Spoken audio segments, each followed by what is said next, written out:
जय श्री कृष्णा। हम लोग भागवत गीता में 13 अध्याय तक का सार सुन चुके हैं। अब 14वें अध्याय का हम लोग सार सुनेंगे। भगवान श्री कृष्ण 13वें अध्याय में शरीर को क्षेत्र कहे हैं और जो इस शरीर को जानता है उसे क्षेत्रज्ञ कहे हैं। क्षेत्र और क्षेत्रज्ञ के विषय में बताए हैं। उस क्षेत्र में यानी शरीर ही क्षेत्र है जिसमें सजातीय और विजातीय के बीच युद्ध होता है, वही कुरुक्षेत्र है। तो उसमें कहते हैं भगवान श्री कृष्ण कि जो इसको जानता है वह क्षेत्रज्ञ है।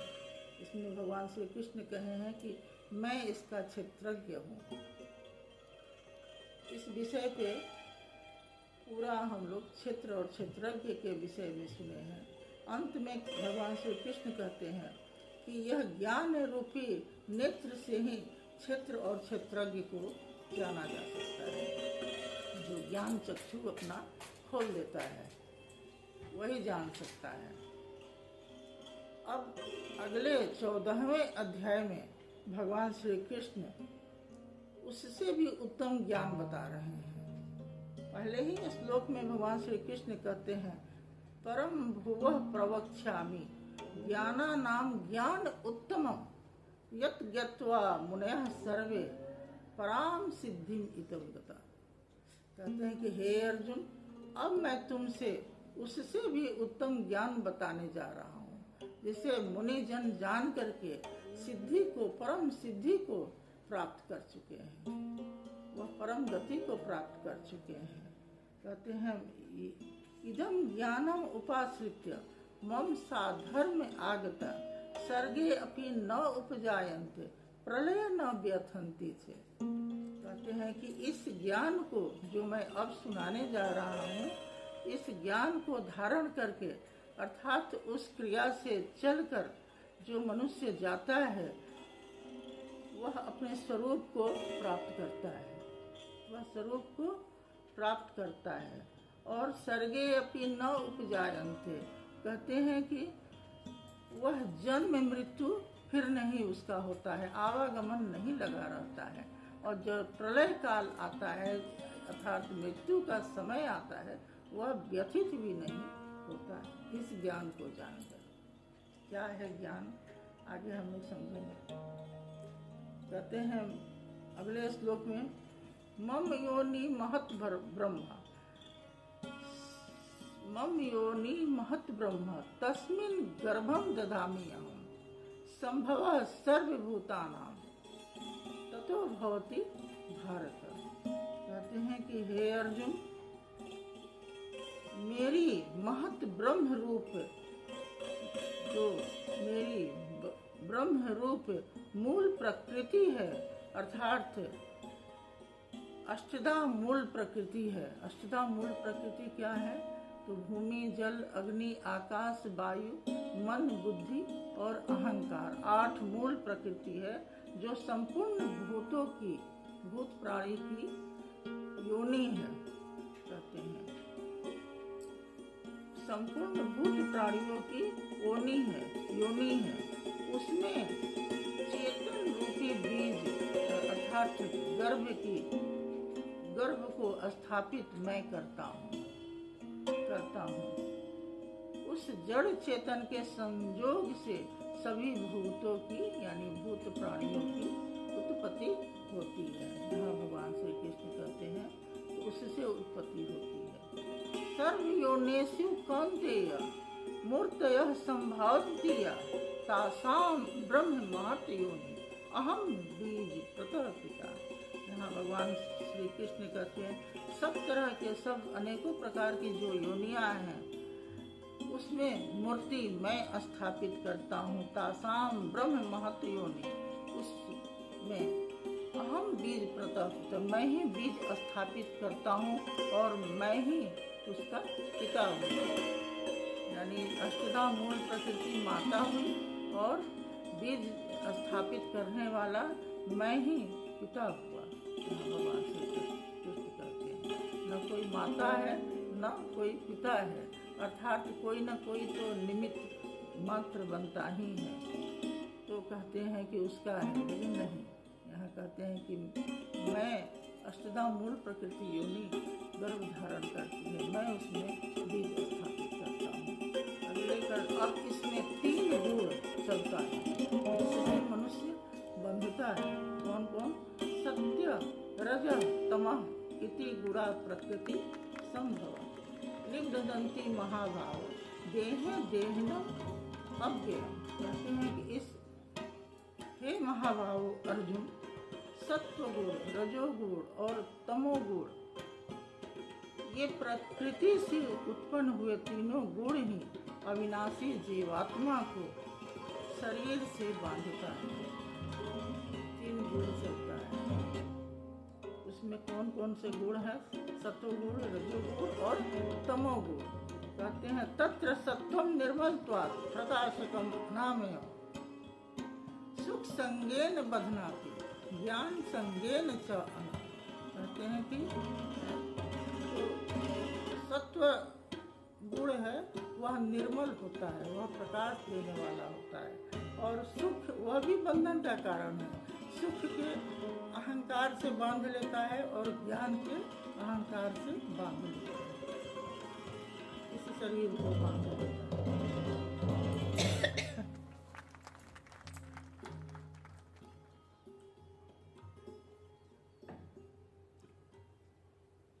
अब रजोगुण कहते हैं रजो रागात्मकम विद्धि तृष्णा संग समुद्भव तत् निबद्धन्ति कौन्तेय कर्म संगेन देहिनम्।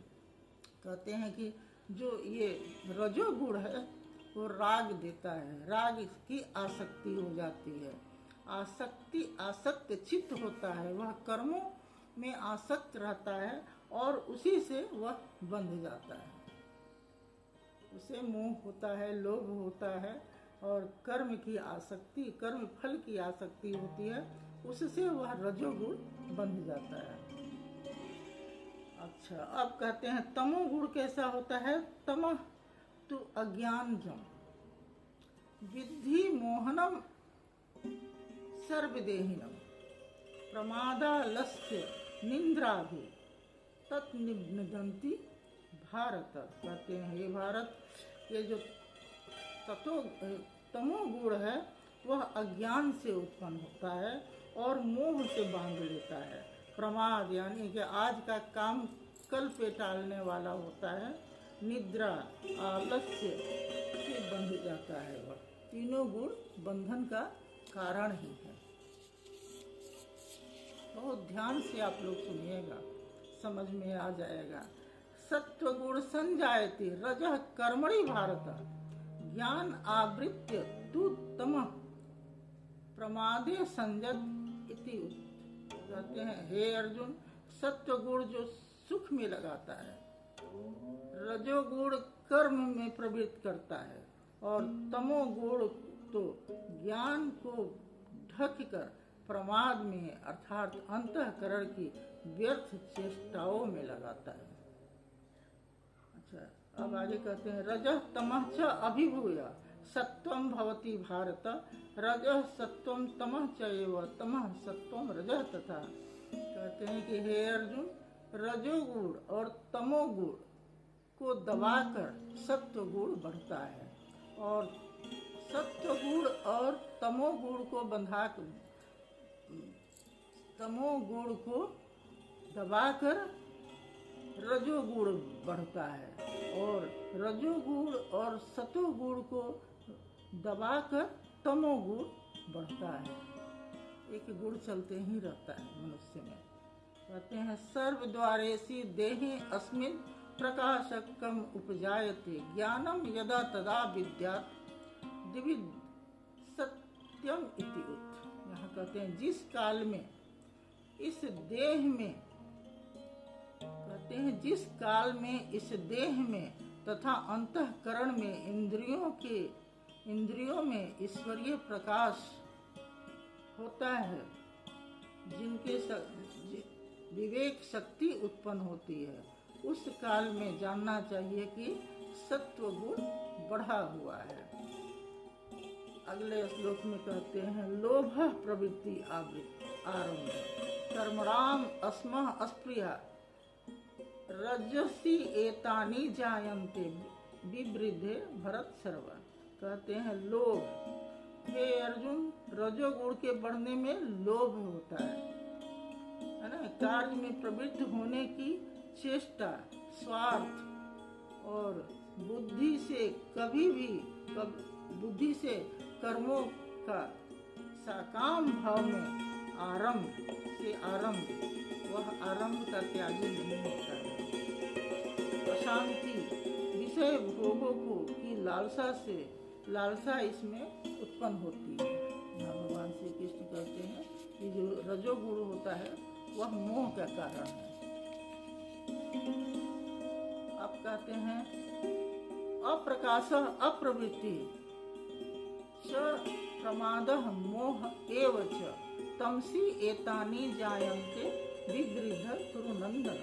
कहते हैं हे अर्जुन, तमोगुण के बढ़ने पर अंतःकरण और इंद्रियों में ईश्वरीय प्रकाश को और न बढ़ने का स्वभाव, कर्तव्य कर्मों में अप्रवृत्ति और प्रमाद अर्थात व्यर्थ की चेष्टाओं का प्रवाह और निंद्रा आदि अंतःकरण में मोहिनी वृत्तियां जो होती हैं ये सब उत्पन्न होती हैं।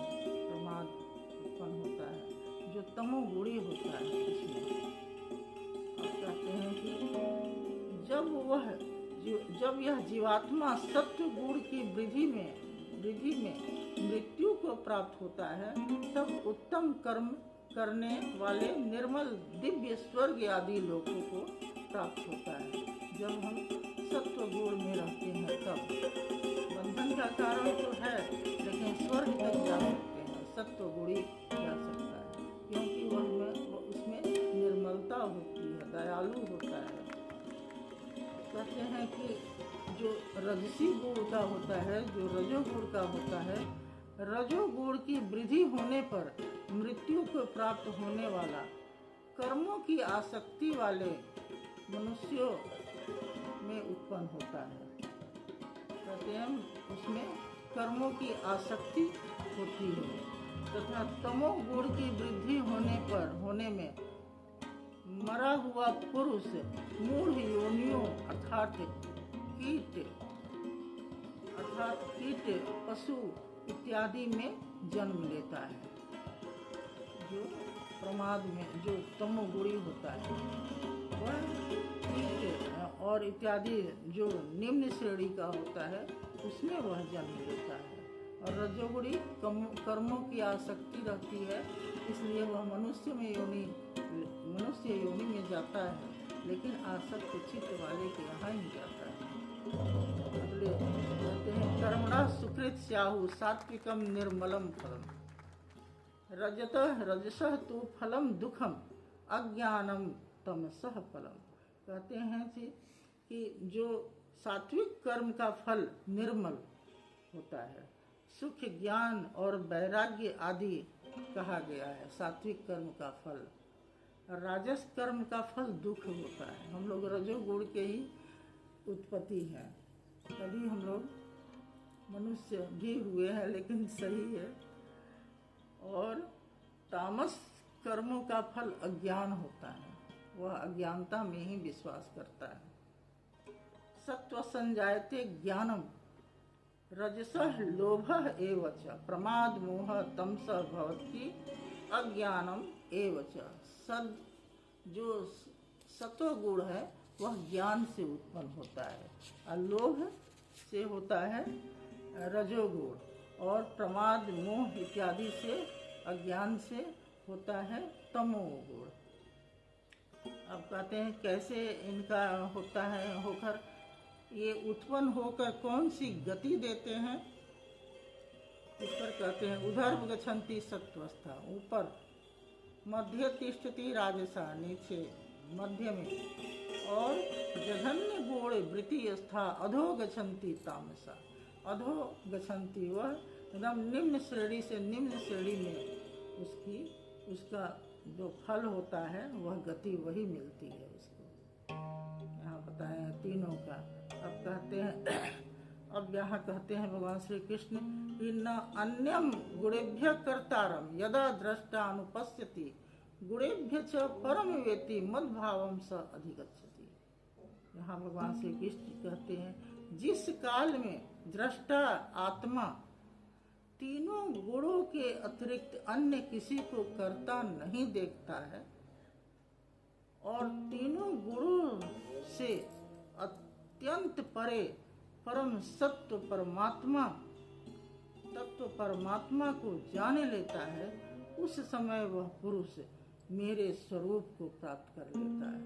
तीनों गुणों से जो ऊपर उठ जाता है, तीनों गुणों कर्ता कर्ता में बरतता है ऐसा मान लेता है और इससे ऊपर उठ जाता है। गुणान एतान अतित्य त्रीन देहे देह समुद्भवान जन्म मृत्यु जरा दुख है विमुक्त अमृत अस्मृत।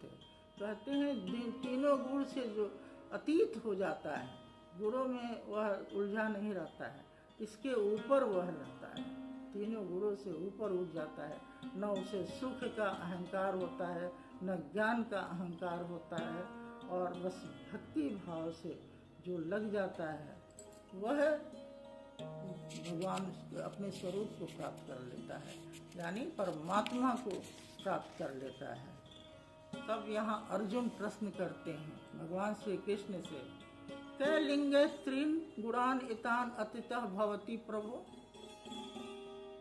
किमाचार कथम च एतान त्रीन गुणान अतिवर्तते। अर्जुन कहते हैं हे प्रभु, इन तीनों गुणों से अतीत हुआ पुरुष किन किन लक्षणों से युक्त होता है कहते हैं, और किस प्रकार के आचरणों वाला होता है, तथा मनुष्य किस उपाय से इन तीनों गुणों से अतीत होता है, किन उपायों से। अर्जुन के उपयुक्त तीनों प्रश्न के उत्तर देते हुए योगेश्वर श्री कृष्ण ने 5 श्लोक में उत्तर दिए हैं, 5 श्लोक में उत्तर दिए हैं। कहते हैं भगवान श्री कृष्ण कहते हैं प्रकाशम च प्रवृत्तिम च मोहम एव च पांडव न द्वेष्टि संप्रवृत्तानि न निवृत्तानि कांक्षति। कहते हैं हे अर्जुन, जो पुरुष सत्व गुण के कार्य रूप ईश्वरीय प्रकाश, रजोगुण के कार्य रूप प्रवृत्ति और तमोगुण के कार्य रूप मोह में न तो होने पर बुरा समझता है और न निवृत्त होने पर उनकी आकांक्षा ही करता है, ऐसा होता है जो परम गति को प्राप्त करता है, अपने स्वरूप को प्राप्त करता है, यह उपाय करता है। अगले श्लोक में कहते उदासीन मत आसीन गुण यह न विचाल्यते गुण वर्तते इति एव यह अवतिष्ठति न इंगते। कहते हैं जो पुरुष इस प्रकार उदासीन के सदृश स्थित हुआ गुणों द्वारा विचलित नहीं होता है, नहीं किया जा सकता है, गुण में ही बरतते हैं, गुण चल रहा है, उसे उससे फर्क नहीं पड़ता है, ऐसा यथार्थ जानकर उस स्थिति से चलायमान नहीं होता है, कभी वह गुणों से अतीत होता है, तीनों गुणों से अतीत होता है। वह गुण तो चलते ही रहता है, मन में जो मन सो करते रहो, लेकिन उसमें वह उससे ऊपर उठ जाता है। अगले श्लोक में कहते हैं सम दुख सुख स्वस्थ समलोष्ट न कांचन तुल्य प्रिया प्रिय धीर तुल्य निंदात्म संस्तुति। कहते हैं सम दुख सुख, जो धीर पुरुष सम दुख और सुख में समान भाव से रहता है, आत्मवान होता है, स्वस्थ रहता है, आत्मा को स्वस्थ रखने में ही लगा रहता है, और सोना मिट्टी में वह एक समान दिखता है। फिर मिट्टी, पत्थर और स्वर्ण में वह एक समान भाव वाला होता है, धैर्यवान होता है, जो प्रिय और अप्रिय को बराबर समझता है। अपनी निंदा तथा स्तुति में भी वह समान भाव वाला होता है। जिसने मान लिया कि मैं अपने स्वरूप को प्राप्त करूंगा, बड़े भाग्य से हमें मनुष्य योनि प्राप्त हुआ है, तो इन सबों को करता है, वह ऐसा होता है। कहते हैं मान अपमान्य तुल्य मित्रारि पक्षय सर्वारंभ परित्यागे गुणातीत सह उच्यते। कहते हैं मान, जो मान अपमान में सम है, मित्र और शत्रु पक्ष में भी सम है, वह संपूर्ण आरंभों से रहित है हुआ पुरुष गुणातीत कहा जाता है। उसे वह गुणों में नहीं विचरता है। माम च यह अव्यभिचारेण भक्ति योगेन सेवते सह गुणान समतीत्य एतान ब्रह्म भुवाय कल्पते। कहते हैं माम च यह, जो पुरुष मुझे केवल अव्यभिचारिणे यानी अनन्य भक्ति से मुझ परमेश्वर को ही अपना स्वामी मानते हुए स्वार्थ और अभिमान का त्याग करके श्रद्धा और भाव के सहित प्रेम पूर्वक भगवान को नियत कर्म द्वारा भजता है और चिंतन करता है, वह तीनों गुणों से अच्छी प्रकार उल्लंघन करके तीनों गुणों का, कहते हैं उल्लंघन करके तीनों गुणों का वह परमेश्वर के साथ एक होने के योग्य हो जाता है। अंतिम श्लोक है जो 27वां श्लोक है। कहते हैं ब्रह्मणा ही प्रतिष्ठा अहम अमृतस्य अव्ययस्य च शाश्वतस्य च धर्मस्य सुखस्य एकांतिकस्य च। कहते हैं कि ब्रह्मणा ही प्रतिष्ठा अहम, हे अर्जुन, उस अविनाशी, कहते हैं उस अविनाशी पर ब्रह्म का और अमृत का, नित्य धर्म का और अखंड एक रस आनंद का आश्रय मैं हूँ। भगवान श्री कृष्ण यहाँ कहते हैं कि एक अखंड मैं हूँ। उसका कौन है? कहते हैं कि मैं हूँ। इसमें 27 श्लोक है जो गुणों को विभाग कर करके बताया गया है, इसलिए इसका गुण त्रय विभाग योग नाम है। हरि ओम तत्सत, हरि ओम तत्सत, हरि ओम तत्सत।